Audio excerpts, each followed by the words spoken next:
Página 48, a guerra do corpo, Efésios 6, 10 a 20. Isso é muito importante porque, número 1, nós temos uma tendência de ler esse trecho de uma maneira individualista, esquecendo que nós estamos parte de um exército que está lutando contra um outro exército. Quando perdemos esta mentalidade de uma guerra, que nós começamos a relaxar. Quando o país está numa guerra e outro exército está atacando, o grupo se reúne. Eles deixam suas diferenças e unem suas forças contra o inimigo. Isso aconteceu na Segunda Guerra Mundial. França estava relaxada. Eles confiaram na linha de defesa que eles construíram contra a Alemanha. O que aconteceu? O Blitzkrieg, que é chamado, a guerra-avanço de relâmpago, passou essa linha de defesa com muita facilidade. Eles foram ao redor e em cima dessa linha e não foi uma barreira para a Alemanha. E eles pegaram França de surpresa, porque França não estava realmente com mentalidade de guerra. Eles não estavam prontos para a guerra.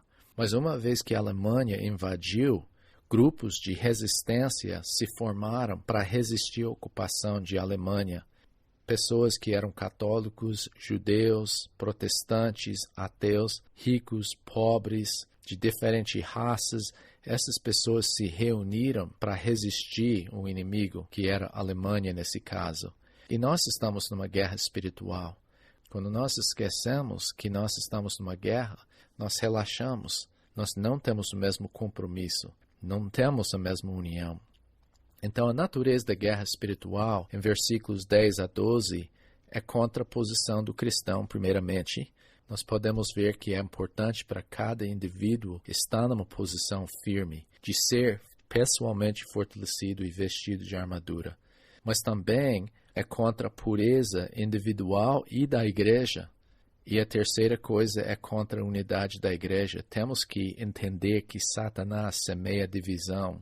Ele domina igrejas através de conflitos não resolvidos, através de mal entendimentos, fofocas e críticas, e relacionamentos quebrados, especialmente casamentos. Então, nesse trecho, ele deu 5 ordens. E nessas 5 ordens, o único que é uma coisa constante é o primeiro, em versículo 10, que fala de estejam sendo fortalecidos. Quer dizer, esta é uma coisa constante. Agora ele manda, número 2, em versículo 11, revistam-se com a armadura. Isso indica que é uma vez, de vez você coloca essa armadura. Número 3, tomem toda a armadura, versículo 13. Número 4, ficam firmes de pé, versículo 14. E número 5, tomem a capacete e espada, versículo 17. Um bom soldado naquela época não ficou tirando e revestindo, ele vestiu a armadura e ele ficou com aquela armadura. Ele até dormiu com a armadura, sabendo que a batalha estava constante, que ele precisava estar preparado cada momento para enfrentar o inimigo. E nós também devemos vestir a armadura, reconhecendo que estamos numa guerra.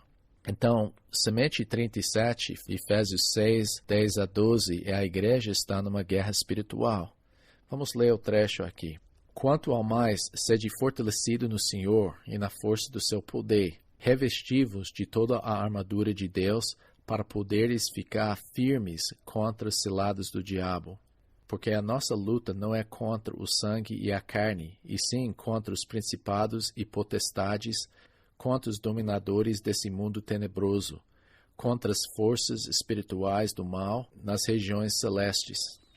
Então, a semente 37, a igreja está numa guerra espiritual.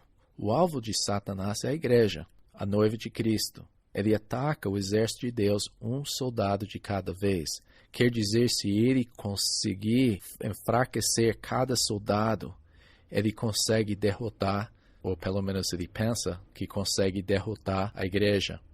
Agora, Satanás pode ganhar batalhas, mas ele não vai ganhar a guerra. Mas veja bem, você tem uma linha de soldados, você vai achar o quê?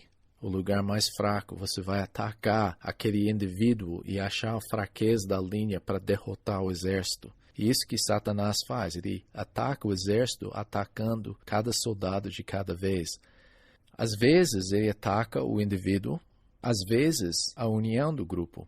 Eu lembro na Segunda Guerra Mundial, quando houve um contra-ataque contra os aliados. Os aliados estavam meio parados, estava inverno, perto de Natal. Nesse momento, sem aviso, quando os aliados estavam desorganizados, desunidos, brigando entre eles, a Alemanha atacou. E eles quase venceram por causa da desunião que existia. Para criar mais desunião, eles mandaram soldados alemãos vestidos com uniformes de soldados americanos e britânicos para confundir as pessoas e criar mais desconfiança e desunião entre eles. E isso que Satanás faz. Ele coloca pessoas falsas, ele coloca coisas para dividir o grupo e fazer confusão, para as pessoas perderem a visão da batalha espiritual e começar a brigar entre si. De qualquer maneira, é importante para cada cristão saber que está numa batalha. E a igreja tem que saber isso também. É essencial que estejamos preparados para enfrentar o inimigo. Isso começa com fortalecimento no Senhor. Página 49. Exercícios e perguntas. Número 1. A maioria dos cristãos não sabe que está numa guerra espiritual. Os que sabem veem Satanás onde ele não está e, ao mesmo tempo, ignoram onde ele realmente está atacando. Ponto A. Dê alguns exemplos de algo que os evangélicos rapidamente atribuem a Satanás. Você já escutou isso no rádio, na televisão? Satanás está atacando aqui, Satanás está fazendo isso, Satanás. Ele é culpado de coisas que, sinceramente, são coisas da carne. Simplesmente vem da própria pessoa esses supostos ataques de Satanás. Dê alguns exemplos dos ataques do inimigo que os cristãos ignoram. Quais coisas que você pode reparar que pessoas não atribuem a Satanás que realmente está semeando problemas na igreja? Número 2. Leia Daniel 9 e 10. Qual era a natureza da batalha espiritual de Daniel? Ele estava ciente de tudo o que estava acontecendo? Número 3. Ore pelo fortalecimento no Senhor, que vem da compreensão da sua posição em Cristo. Ore por isso. Ponto A. A preparação para a guerra. Eu creio que você pensa, se você vai entrar num jogo ou batalha, a primeira coisa vem da sua saúde física. Então ele falou aqui em 6:10, quanto a mais, sede fortalecidos no Senhor. Quanto a mais traduz uma palavra que significa o que resta, finalmente. Ele está indicando que o livro está terminando aqui, mas ele está colocando, tem mais um ponto muito importante aqui. Sede fortalecidos no Senhor e na força do seu poder. A primeira coisa importante é que o mandamento seja fortalecido em dunamu. En, que significa para dentro, é a palavra dunamis, a palavra de ser forte. E nota que é tempo presente. Acontece constantemente com o cristão, ou pelo menos deve. Ele deve deixar o Senhor fortalecer sua vida. É voz passivo. Então é Deus que está fortalecendo a vida. Como que eu vou deixar Deus fortalecer a minha vida? Quando estou na palavra com a atitude de submissão a Ele, Ele pode usar essa palavra para fortalecer minha vida. Quando estou na vida de oração, não simplesmente rezando e pedindo, mas realmente escutando a voz do Senhor, Ele fortalece minha vida espiritual. Quando estou em comunhão, não simplesmente junto com pessoas, mas falando da palavra, encorajando, exortando o outro, eu estou fortalecido pelo Senhor. Ele que faz, mas nós temos que buscar aquelas coisas que nos fortalecem. Mas o poder da guerra, ele usou 3 palavras gregas aqui, são as mesmas palavras que ele usou em Efésios 1:19, de ser forte ou fortalecido. Essa é uma força interior, na força do seu poder, a potência. E o poder é o aspecto da sua natureza, a força do seu caráter. E ele falou aqui, no Senhor. Esse no Senhor significa que Ele é a fonte desse fortalecimento. Ponto B, o equipamento para a guerra. Versículo 11, ele falou a propósito aqui, revestivos de toda a armadura. Agora, ele usou o tempo auristo aqui, indicando que nós colocamos de vez. Como eu já falei, um bom soldado veste e está pronto sempre. Ele não veste e tira. Mas ele falou de vez, reveste de toda a armadura de Deus. Então, isso significa de colocar esse equipamento não quando a batalha começa, mas bem antes. Você está sempre pronto para isso. Porque ele falou para fazer isso, para poderes ficar firmes, literalmente em pé. Essa palavra em pé é importante, é uma posição firme.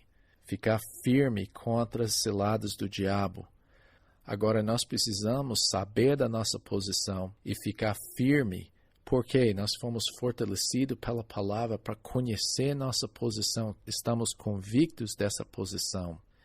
Então, eu vou ficar firme tendo vestido isso contra as ciladas do inimigo. A palavra de vestir, eu queria comentar sobre isso. A palavra é enduo, que é usado várias vezes. Está usado em 4:24 desse livro aqui. E indica que nós devemos colocar não só parcialmente a armadura, mas toda a armadura de Deus. Esse deve ser vestido ou colocado como integrado nas nossas vidas, nossa posição em Cristo. Porque ele falou que para ficar firme contra as ciladas do diabo, a palavra cilada traduz a palavra methodeia, que é os métodos, esquema, estratégia dele. Então, Satanás tem uma estratégia contra nós. Nota que ele não usou a palavra Satanás, mas o diabo. Isso é uma boa indicação que essa cilada é. A palavra diabo é a palavra defamador. Ele quer me defamar. Eu sou justo e santo perante o Senhor, mas ele vai jogar culpa em mim e me acusar de ser um pecador, um sujo. Eu sou forte no Senhor, mas ele vai me acusar de ser fraco, ineficaz. Eu sou integrado no corpo de Cristo, mas ele vai tentar me acusar de ser uma pessoa que é sem importância nesse corpo de Cristo. Ele vai fazer tudo para me fazer fraco, ineficaz, culpado, para não ser uma pessoa integrada nessa batalha, de ser ineficaz nessa batalha. Daí ele falou a razão, porque nossa luta não é contra sangue e carne. Normalmente nós olhamos que nossa batalha é contra as pessoas, aquela pessoa que está nos criticando, aquele ateu para lá, aquele católico para lá, aquele espírita para lá, aquele evangélico pentecostal para lá, aquela pessoa que é o irmão na igreja, mas está constantemente nos criticando ou tentando nos derrotar. Essas pessoas não são nossos inimigos. Nosso inimigo é contra, nota que ele falou, vários grupos, os principados e potestades. Esses são os líderes e autoridades no mundo espiritual. Contra os principados e potestades, contra os dominadores desse mundo tenebroso. Esses dominadores, a palavra grega é cosmocrator, aquelas pessoas que dominam o mundo tenebroso, que é a palavra tenebroso de escuridão moral, a injustiça, a imoralidade ou violência que existe nesse mundo. E quem está por trás não é aquele político de tal partido, não é aquele corrupto lá, mas quem está por trás desse sistema do mundo é o diabo. Tem certas forças espirituais que estão trabalhando em tudo que existe nesse mundo. Daí ele falou contra as forças espirituais do mal nas regiões celestes. E ele usou a palavra pneumatikos, que são os seres espirituais do mal. Quer dizer que eles fazem maldade, fazem as coisas que são contra o padrão de Deus. E ele fala, essas pessoas são dominadores das regiões celestiais, do mundo espiritual. Então ele está convidando a gente de ser fortalecidos, primeiramente, nossa natureza, nossa posição em Cristo, e também de vestir mesmo a nossa posição, de estar firme nisso para resistir a esses esquemas. Quais são as áreas que Satanás ataca? Ponto C, dúvidas sobre a palavra de Deus, que ele fez em Gênesis 3 com Eva, duvidando se é verdade ou não. Dificuldades e desânimo, a gente enfrenta isso todo o tempo. Tem coisas que nos desanimam, barreiras, e a gente fala, mas por que Deus permite isso? Doutrina falsa vem do inimigo, não de pessoas sinceras que mal entenderam a palavra, mas realmente são doutrinas falsas que criam ideias erradas acerca de Deus. divisões. Segundo Coríntios 2:11 fala que ele semeia falta de perdão, brechas nos relacionamentos, autoconfiança, de confiar em nossos próprios recursos, de pensar que nós somos capazes e não orar, não depender do Senhor. A carne, nós buscamos satisfação nas coisas que são vazias. E o mundo em geral, nós vamos simplesmente, em comodismo, entrar e abraçar os valores do mundo. Então, se você está numa batalha espiritual, você está preparado? Você está consciente que algo está acontecendo ao seu redor? Ou você está relaxado na sua vida?